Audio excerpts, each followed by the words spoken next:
My very special friend Abiel is here with us tonight. Some of you know Abiel, but he's going to lead us in a chorus tonight. And you have the music there on your chair. Change my heart, O Lord. And you will see tonight as we go through the class that it's not enough to change your mind. It's not enough to change geography. Something has to happen in the heart. And when it happens in the heart, it shows up everywhere else. So would you just pray with us tonight?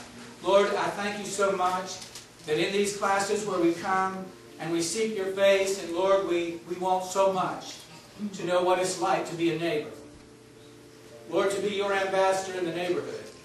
And to know what it's like to care about those, Lord, who've lost that feeling of love, who've lost that feeling of hope. And so I pray tonight, God, wherever those prayer requests are in this room that are rising up to you tonight on behalf of others, I just pray, Lord, that you would begin to minister hope in the hearts of those, even while these prayers are still rising. And God, for those in this room tonight, before we leave here tonight, Lord, help us to know how to have a change of heart toward those that are unlike us, those that have difficulties that we don't understand, those who struggle in areas where we've never experienced, and those, Lord, that are so bitter and broken, wounded.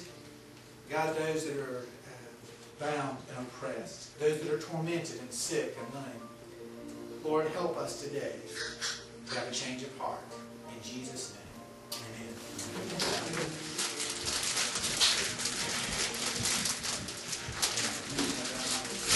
I just want to share with you a song that was written several years ago. It's actually Psalm 51. It may be familiar to some, it may be new to some. But I just want to share this prayer, expression is something that David, the king, he opens up his heart, rips it open before God. He's just completely honest. This is his moment of honesty. And just a little bit about me. I just want to share. I work with kids almost all the time, almost 24 hours a day. We have 3 foster kids, a 3-year-old, 2-year-old, 1-year-old. So that's exciting.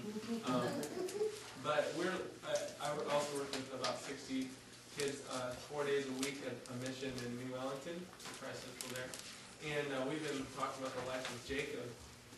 And Jacob is a sneaky, tricky kind of boy, even from the womb, inside the womb. It talks about how there's 2 nations that are wrestling, they're struggling. But Jacob, he has in his life, it's almost as if he puts a mask on. And his father who's blind, you know the story. His father's blind. He walks up and he steals his brother's blessing. And his father asks him a question. He says, "Who are you?" And he says, "I'm Esau." You know, it's like he puts this mask on. But there comes a time in his life. He'd already tricked his brother, made some soup, stole the birthright, tricked his father, stole the blessing. There comes a time in his life where one night he's all by himself. His family crosses the river. He's there, and there's this mysterious character that shows up, an angel of God, God himself, and he's wrestling with this angel. And there in that moment, an all-seeing God, in contrast to a father who couldn't see it all, asks him the same question. He says, "What is your name?"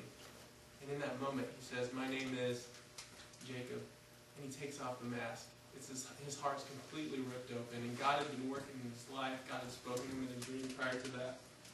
We get an opportunity to hear hear the heart of a man in whom God is working. David himself is a man after God's own heart.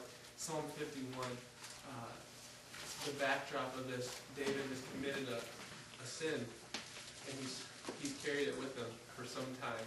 I think maybe even a year has passed since this act of adultery has occurred. It says here that this is for the director of music, Psalm of David, when the prophet Nathan came to him after David had committed adultery with Bathsheba. And here he is.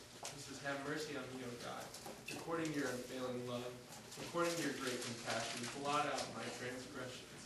Wash away all my iniquity and cleanse me from my sin. For I know my transgressions, and my sin is always before me. Against you, you only have I sinned, and done what is evil in your sight, so that you are proved right when you speak, and justified when you judge. Surely I was sinful at birth, sinful from the time my mother conceived me. Surely you desire truth in the inward parts silence. You teach me wisdom in the inmost place. Cleanse me with hyssop, and I will be clean. Wash me, and I will be whiter than snow. Let me hear joy and gladness. Let the bones you have crushed rejoice. Hide your face from my sins, and blot out all my iniquity. And then comes to this point, he says, create in me a clean heart, or create in me a pure heart, O God, and renew a steadfast spirit within me.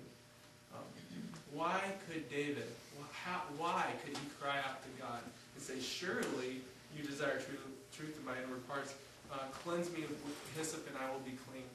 How could he have that much confidence in God? How could he have so much confidence that if God acted, the change would come about? How could he say, wash me and I'll be whiter than snow? It was because David knew who God is. He knew that God is the creator. And he knew that God had the ability to create in him a pure heart. God is the one who spoke the world into existence, created man and women, created each and every one of us. And he created the hearts and the affections of the hearts.